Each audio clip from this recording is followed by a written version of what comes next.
News pulse ಈ ದಿನದ news ಬುಲೆಟಿನ್ಗೆ ಸ್ವಾಗತ. ನಾನು ಸಂಗೀತಾ ರಂಗನಾಥ್. ನಾನು ಶಿವರಾಜ್. ಸತತ ಎರಡನೇ ದಿನವೂ ಚಿನ್ನದ ಬೆಲೆ ಇಳಿಕೆ, ಬೆಳ್ಳಿ ಬೆಲೆಯಲ್ಲಿ ಅಲ್ಪ ಏರಿಕೆ. ಇಂದು ಬರೋಬ್ಬರಿ 1200 ರೂಪಾಯಿ ಇಳಿಕೆಯನ್ನ ಕಂಡಿದೆ. ಬೆಳ್ಳಿ ಬೆಲೆ 3 ಲಕ್ಷದ ಆಸುಪಾಸಿನಲ್ಲಿ ಏರಿಕೆ ಇಳಿಕೆ ಸಾಧ್ಯತೆ ಇದೆ. ಸದ್ಯ ಜಾಗತಿಕ ರಾಜಕೀಯದಲ್ಲಿ ಉದ್ವಿಗ್ನತೆ ಕಡಿಮೆಯಾಗಿದ್ದು ಇದು ಚಿನ್ನದ ಬೆಲೆಯ ಇಳಿಕೆಗೆ ಪೂರಕವಾಗಿದೆ. ಮೈಸೂರು ಮಸಾಜ್ ಪಾರ್ಲರ್ ಸಲೂನ್ ಪ್ರಕರಣ, ಚಿತ್ರನಟ ಸಾಧು ಕೋಕಿಲ ಮಂಡ್ಯ ರಮೇಶ್ ವಿರುದ್ಧದ ಎಫ್ಐಆರ್ ರದ್ದುಗೊಳಿಸಿದ ಹೈಕೋರ್ಟ್. ಮೊಬೈಲ್ ಬಳಸುವವರೇ ಹುಷಾರ್, ಒಮ್ಮೆ ಹಣ ಕಳೆದುಕೊಂಡ್ರೆ ಸಿಗೋದು ಡೌಟ್. ಉಡುಪಿಯ 522 ಸೈಬರ್ ಕ್ರೈಮ್ ಪ್ರಕರಣದಲ್ಲಿ ಮರಣ ಸಿಕ್ಕಿದ್ದು ಕೇವಲ 7% ಹಣ. ಉಡುಪಿ ಜಿಲ್ಲೆಯ ಸಾರ್ವಜನಿಕರ ಬ್ಯಾಂಕ್ ಖಾತೆಗಳಿಂದ ಕಳೆದ 3 ವರ್ಷಗಳಲ್ಲಿ ದಾಖಲಾದ 522 ಪ್ರಕರಣಗಳಲ್ಲಿ ಬರೋಬ್ಬರಿ 48.23 ಕೋಟಿ ರೂಪಾಯಿನ ಲಪಡಿಸಿದ್ದಾರೆ.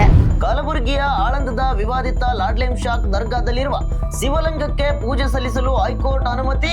ಪೂಜೆ ಕೈಗೊಳ್ಳುವವರು ಜಿಲ್ಲಾಡಳಿತಕ್ಕೆ ಮನವಿ ಸಲ್ಲಿಸಬೇಕು ಎಂದು ಮೌಖಿಕ ಸೂಚನೆಯನ್ನ ನೀಡಿದೆ.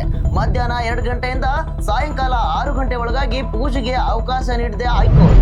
ಪೂರ್ವ ಪಶ್ಚಿಮ ಕರಾವಳಿ ಸಂಪರ್ಕಿಸುವ ಕೈಗಾರಿಕಾ ಕಾರಿಡಾರ್ಗೆ ರಾಜ್ಯಸಭೆಯಲ್ಲಿ ಒತ್ತಾಯಿಸಿದ್ದಾರೆ ಎಚ್.ಡಿ. ದೇವೇಗೌಡ. ಹೈದರಾಬಾದ್, ಬೆಂಗಳೂರು, ಚೆನ್ನೈ, ಬೆಂಗಳೂರನ್ನ ಸಂಪರ್ಕಿಸುವಂತಹ ಕೈಗಾರಿಕಾ ಕಾರಿಡಾರ್ ಅನ್ನ ಮಂಗಳೂರಿನವರೆಗೂ ವಿಸ್ತರಣೆ ಮಾಡುವಂತೆ ರಾಜ್ಯಸಭೆಯಲ್ಲಿ ಎಚ್.ಡಿ. ದೇವೇಗೌಡ ಒತ್ತಾಯಿಸಿದ್ದಾರೆ. ಇನ್ನು ಕರ್ನಾಟಕದಾದ್ಯಂತ ಡಿವೈಎಸ್ಪಿ ಹಾಗೂ ಪೊಲೀಸ್ ಇನ್ಸ್ಪೆಕ್ಟರ್ಗಳ ವರ್ಗಾವಣೆ ಮಾಡಿ ಪೊಲೀಸ್ ಇಲಾಖೆ ಮಹತ್ವದ ಆದೇಶವನ್ನ ಹೊರಡಿಸಿದೆ. ಇನ್ನು ರಾಜ್ಯದ 23 ಡಿವೈಎಸ್ಪಿಗಳು 129 ಇನ್ಸ್ಪೆಕ್ಟರ್ಗಳ ಸ್ಥಳ ಬದಲಾವಣೆಯಾಗಿದೆ. ತಕ್ಷಣವೇ ಹೊಸ ಸ್ಥಳಕ್ಕೆ ನಿಯೋಜನೆ ಮಾಡಿಕೊಳ್ಳಬೇಕೆಂದು ನಿರ್ದೇಶನವನ್ನ ನೀಡಲಾಗಿದೆ. ಕರ್ನಾಟಕ ರಾಜಧಾನಿ ಬೆಂಗಳೂರಿನ ಚೌರನ್ನೇ ಬದಲಿಸುತ್ತಿದೆ ಎಂದು ಹೇಳಲಾಗುತ್ತಿರುವ ಬೆಂಗಳೂರು ಬಿಸಿನೆಸ್ ಕಾರಿಡಾರ್ ಯೋಜನೆಗೆ ಭೂಸ್ವಾಧೀನ ಚುರುಕುಗೊಂಡಿದೆ. ಜಮೀನು ಮಾಲೀಕರಿಗೆ 5 ರೀತಿಯ ಪರಿಹಾರ ಆಯ್ಕೆ. ಈವರೆಗೆ 246 ಎಕರೆಯನ್ನು ಸ್ವಾಧೀನಪಡಿಸಿಕೊಳ್ಳಲಾಗಿದೆ.